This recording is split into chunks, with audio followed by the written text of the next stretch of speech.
Wilson. Hey there, folks. Gene Galin here. I am with Bonnie Wilson, a registered licensed dietitian. Plus, you're a coach, aren't you? Mm-hmm. Certified health coach. Verified health coach. And she's here to talk about nutrition. Our topic today, maintain and gain. And let's go ahead and start. Tell me a fun fact. Did you know that you're going to gain 7 to 10 pounds of fat over the holidays? No way. 7 to 10 pounds? No, you're right. That's just what the media says.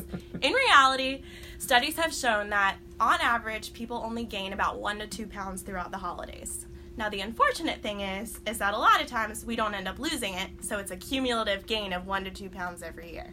But that's not necessarily, does not have to be your fate. So, that thing that you were throwing around, what exactly is that? This is what 5 pounds of fat would look like if it were all accumulated into one space. Ooh. So, typically, this is not what it looks like in our bodies. It's more spread out. But, yeah, this is pretty big. So this is how much room 5 pounds of fat would take up. If this was muscle, it would be about a third of the space. So muscle weighs more than fat. I'm sure you've all heard that. Okay. So between Christmas and New Year's, not probably the best time to start a diet. Well, it can be a lot harder, but I think that for people that are able to maintain health goals over the holidays, those are going to be the more successful ones come the new year. When they make their New Year's goals. I will say that typically people do not start diets over the holidays just because it is very hard and there's a lot of temptation. But hey, as you've seen firsthand, we've been going through the holidays and Mr. Gene here has been losing weight, so it's not impossible. Yeah, she's just saying that to make herself look good. All right, so actually the topic was going to be maintain, not gain, because as you said, that's important. I think a lot of people kind of flog themselves because they may gain a few pounds. Sure. Why don't we start off with some of the simple stuff that's common sense, and then practical advice, because most people are going to be busy. So yeah, what kind of things should they be watching out for? And still enjoy the holidays and Christmas and New Year's with their family and friends. Absolutely, because that's important. Life is too short not to be able to enjoy the holidays and enjoy the food that comes with the holidays. I would say that my best pieces of advice for people that are trying not to gain, even just to maintain throughout the holidays, I think is a great success. The first one is always going to be to stay hydrated. Water is going to be extremely important. You can always do things like sparkling water, unsweetened iced tea, things like that, but if we're thirsty, we can often confuse thirst cues with hunger cues, and we end up eating more. So it's very important to stay hydrated.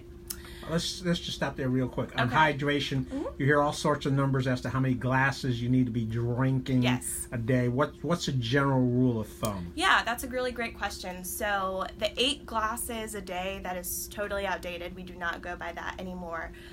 So what the average suggestion is for your typical adult male is about 3.5 liters, a little bit more. It's 3.7 liters a day. And then for your average adult woman, it's about 2.7 liters a day. So for us non-metric, hey, I got a glass on the counter ready to pour some water into it. What's that equal? For men, it would be about a gallon. All right, so that's how many glasses? A gallon was 128 ounces, 8 ounces in a glass. Why are you making me do math here today, Gene? Okay, so there's... And so that's like a dozen glasses. Yeah. Okay, because most of us guys aren't going to be walking around with a gallon. Although I've seen it, a gallon full of water. That being said, you have to remember that there's water in food. So if you're eating the right amounts of fruits and vegetables, the recommended amounts, you're getting a lot of fluid there. So it's not actually just water. And other beverages that you drink throughout the day, even coffee, those count as fluids. There's caffeine, which is going to make you go to the bathroom, but it still counts as a fluid. Well, how about alcoholic beverages? Because we know some people partake. Yeah, I wouldn't really count that towards my fluid intake just because it is a diuretic. Oh, okay. What exactly is a diuretic? It's something that dehydrates you, so it causes you to go to the bathroom. Oh, okay. So if we're going to drink beer, you would recommend also accompanying it with water. Yeah, and I think that's a smart choice too, just to save calories. So not only are you making sure to stay hydrated, but you're saving yourself some calories there by doing the water in between. Now, I mentioned to you that I like to have an occasional beer on the weekends, and you mentioned, the question you asked me is, well, do you drink regular beer or do you drink craft beer? Mm-hmm. What is the difference? That's a great question. So, I know that there are many craft beer lovers out there, and there's a lot of great breweries in the area. Right in Pittsburgh. Pittsburgh, yeah. Bonnie's folks live in They live in Briar Chapel. Briar Chapel, so you can tell them what a great job she's doing here. Yeah, anybody that knows Pete and Trish Wilson, you guys tell them I say hi. So craft beer is generally more caloric than something like domestic beer. And your lighter beers are going to be the lowest calories. So something like a Michelob Ultra or a Bud Light, which is going to be closer to 100 calories, versus a pint of, a porter, a craft porter that I'm drinking, that could be like 250 calories in one glass. So, all right, so the important part from this portion right now is drink plenty of fluids. If you're going to drink alcoholic beverages, try to accompany it with water. Mm-hmm. And just be careful about how much you partake. Yeah. Because if craft beer is your thing, don't go drinking the domestic just to save calories. Enjoy your craft beer, but yeah, make sure you accompany it with some water. There you go. Yeah. All right. Continue with that. We talked about being hydrated. Okay. What are some of the other suggestions? Hydration. My second tip for you, especially when it comes to a big meal, your holiday meal, is to scan the table before making any choices and to automatically in your head eliminate the foods that you can have on any regular basis. So like for me, rolls. I can have a dinner roll anytime I want. That's something that I'm not going to put on my plate during my Christmas dinner. Whereas something like sweet potato casserole, if that's something that you can only get a couple of times a year or only make a couple of times a year, that's what you want to put on your plate. And you want to make sure to at least try and get some vegetables on there too, because those are going to be very high in fiber, which are going to help to take up some room in your stomach because they're so bulky. If you eat those first, you're going to help yourself with portion control of the other foods like the starches and the desserts. So when we fill up our plate, stay reasonable, mm-hmm. get some vegetables, and try to eat some of those first. How about that suggestion sometimes you hear about, hey, have a glass of water before you eat? Yeah, especially for people that have difficulty remembering to drink water throughout the day. A lot of times making sure to drink a glass of water before meals. Like I mentioned before, we can confuse thirst and hunger cues. So by making sure to drink a glass of water before meals helps to ensure that you're only going to eat what you really want to eat and what you really need to eat. So I think it's a great idea. If you have trouble with fast eating, something that is really helpful for a lot of my patients is in between bites taking a sip of water. So some people... Fast eating, like... Oh, okay. Not like fasting before you... No, not fasting, but just eating very fast. Because if we do that, since it does take a little while for our brain to catch up to our stomach, we typically overeat. So if we eat more slowly, we're going to be more intuitive and more mindful about our portions. Now you mentioned mixing hunger pains, confusing hunger mm-hmm. pains and thirst pains. Yeah. So what you're saying is if I feel that I have some kind of pain, mm-hmm. what, drink some water at first or liquid? Yeah, I mean, I would say think back to the last time you ate. First of all, if it's been a while, then there's a good chance that it is food that you're craving, but still, if you're trying to stay hydrated, there's nothing wrong with drinking some water too. So I think, yeah, anytime you feel a hunger pang or a thirst pain, to drink some water, ask yourself if you want to have a snack or you're ready for a meal. And, wait a few minutes before asking yourself that question. If you're still hungry, then yeah, it's time to eat. All right, let's ask you, getting back to the table. I've scanned the table. Mm-hmm. I've got some vegetables. I pick out stuff that I don't usually eat and are treats. What other suggestions do you have? Okay. So my other suggestion would be to try and stay active some way, somehow during the holidays. In North Carolina, we don't really know what the weather's going to be like until the day of, so it's kind of hard to decide if you're going to be able to go out and go walking. Maybe there's going to be snow on the ground. But trying to find some way, whether that be to go on YouTube and find a short workout video on there that you can do from the comfort of your own home. If we have a 75-degree Christmas this year, which, could be possible, going out and taking a walk. But stepping away from that table after you're done eating and doing some type of activity, it's going to make you feel better. It's going to help you to digest. And then you're also walking away from those tempting foods because there's going to be leftovers. You can eat them the next day. They're not going to go anywhere. What if your family pulls that hobbit habit of what is it, second breakfast or second lunch or second dinner, where basically, hey, let's eat again?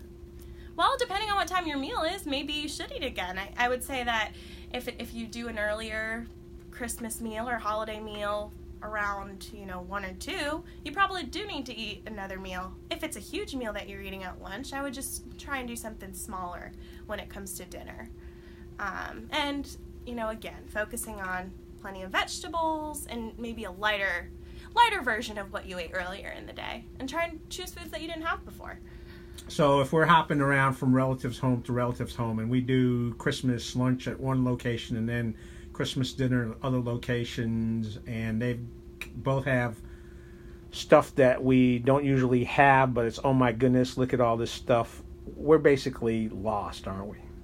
It becomes really difficult. So I think it's important to know your plan, know the plan for the day, and come up with a game plan for yourself and what you're going to do in terms of food. If you know that the first relative that you're going to makes a really dry turkey and it's not going to taste that good, don't put the turkey on your plate. Wait till the next place that you go. Or if there's macaroni at both places, but you know the first macaroni is going to be way better than the next relative's, eat it the first time and don't eat it at the next house. And again, we're not expecting perfection here, but these are all just conversations to start having with yourselves right now, so that by the time these holidays roll around, we feel a little bit more prepared because we've already had these conversations with ourselves. All right, we talked about the main meal. We talked about moving around. Hydration. That's important too. How about desserts? I mean, there are lots of folks in the South, in this area, who make, their moms, their grandmas make all sorts of great desserts. What's the best advice you have on desserts? Well, I have a sweet tooth myself, so I completely understand that. Kind of the same thing with meals, and the foods that are on the table there. Scan the desserts, and really pick out, I would say, if you could allow yourself 2, just pick out the 2 things that you want the most, rather than I want to sample every single thing, because even if it's just a little bit, that tends to be too much. So maybe just put 2 things on your plate, and they don't have to be, if you're doing 2 slices of pie, you don't need to have 2 normal slices of pie, maybe do 2 half slices of pie. But yeah, have your dessert, experience that, and I would wait, try not to do dessert right after dinner. Wait a little bit. Have some conversation, enjoy your family and friends, and then dig into get your activity dessert in, and then come back and have the dessert. All right. How about snacking? Are you going to tell us to eat carrots and celery? I mean, I would love to. Come on, but we're being realistic. That's why people are going to be watching this, because they're going to want to know the real scoop from Bonnie the nutritionist. They're not. Carrots and celery they can find that on the internet. Yeah. So that brings up a really good point, because if you have a family like mine, we have kind of the pre-meal food. So there's a lot of food that's being passed around, like Chex Mix and all sorts of hors d'oeuvres. And what you don't want to do is fill up on those things so that you're not hungry by the time mealtime comes around. But it's going to be the same thing like with alcohol. I would just portion yourself out a little plate, eat it, drink some water, alternate by drinking some water, and then just chill. Rather than walking around and grabbing things as you see them, it's really important to put all of them on a plate so that you, in your mind, know actually how much you're eating. Because it's really easy to go and grab things and accidentally way more than we realized. So are you suggesting we kind of fake out grandma and just put some of that food on a little tray and kind of leave that plate next to us? Sure. And not really pick at it unless she comes around and says, hey, eat this because you look too thin? Yes, that's a great plan. Yeah, we don't want to offend anybody by not eating their food, or grandmas are always, trying to, make us eat. But, yeah, I mean, have it, eat a little bit of it. And it's okay to leave a little food on your plate if you don't really want it or you don't really like it. That's okay. A lot of us feel like we need to be in the clean plate club. And that's not the case. My mom used to do that because there's kids starving in other countries. Exactly, I know. I could never figure out why my eating all that food made those kids feel any fuller. So. Yeah, and it doesn't, unfortunately. Anything else we need to hit on before I ask you? We had a question actually from one of our chat list members, and I forwarded it to Bonnie. So Bonnie's going to tackle that question before we finish up. And actually, we're just going to finish up on a high note. But the question had to do with a certain doctor. Yeah, Dr. Jason Fung, who wrote the Obesity Code. So she had a question for me about what I thought of his methods and whether, so his belief is that insulin resistance is the cause of obesity and not excess calorie intake. I have mixed feelings about his message, and I've actually done some research on Jason Fung in the past, so I knew who he was, so I was lucky to get a question that I knew how to answer. But Jason Fung doesn't really take into consideration that everyone's an individual. He really promotes this idea of fasting, and while he is exactly right that eating too little can also slow down our metabolism and prevent weight loss, if we eat too many calories, if we eat more calories than we're burning off, we're going to gain weight. That's just science. And he doesn't really seem to believe that, which is a little bit strange to me. He's a brilliant man, but I think his views around insulin resistance and like I said, the fact that he doesn't take into account that everyone's an individual, I would never promote fasting for someone that has diabetes, right? They could experience low blood sugar. And also, his methods could really, if someone has struggled with body image issues in the past or has a history of an eating disorder or just disordered eating in general, it can be a real issue for people. So definitely, he makes some good points, but I would say that I disagree with him more than I agree with him. But like I said, he's still a brilliant man. Let's just go back to that quick on fasting. There's also, I think, quick fasting, where some folks say don't eat after 7, 8, 9 o'clock in the evening till the next day. Yeah. What are your feelings on that? Is it? I think it really just depends on the individual. Some people, it doesn't work. I had one patient that she would always start a fast at 6 p.m., but what that meant was that at 5 p.m., she was just shoveling food into her mouth. She starts at 6 p.m. So if she started fasting at 6, okay, she knew that fast was going to come around, so she would just stuff her face. Oh, gotcha. And then she ended up gaining weight because she ended up eating more calories. Now, there's other people that by cutting themselves off at a certain time, they're avoiding excess calories later in the evening. Health benefit, there really isn't. People with diabetes oftentimes need to eat a snack before bedtime so that they don't develop low blood sugars in the morning. So really, there's no right answer. But if you're one of those people who, when you know you have to start fasting, you eat way more than you would, then it's probably not the best idea. And I think that's probably what I would do. So I don't really put a time on myself to stop eating. Just try and eat when I'm hungry and stop when I'm satisfied. There you go. Everything in moderation. Everything in moderation. We've got a couple minutes here. We're going to be wrapping it up. We're going to get some essentials here. Hey, folks, when you're watching this, a few folks are watching this right now, but this will be available. I'll post it on the chat list. Take a look at it.